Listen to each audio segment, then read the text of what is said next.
les grandes entreprises du numérique sont très dominantes parce qu'elles sont très fortes aussi sur les marchés, parce qu'elles ne sont pas nées dans un cocon protecteur. D'abord, elles sont parties de rien.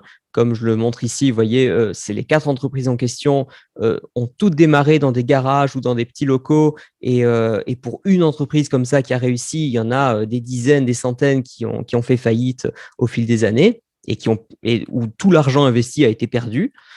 Et surtout, ce sont des entreprises qui ont compris quelque chose que les États ne comprennent pas forcément, c'est la valeur de l'intermédiation et de la distribution.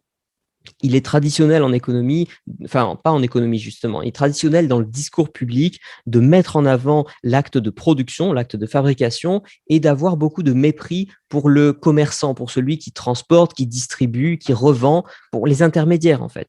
Or, ce que nous montrent des entreprises comme Amazon, Uber ou beaucoup d'autres, c'est que savoir bien faire la mise en relation, c'est aussi important parce que ça permet à des opportunités d'échange économique de se réaliser, alors que faute d'un système d'information efficace, elles n'auraient pas pu se réaliser.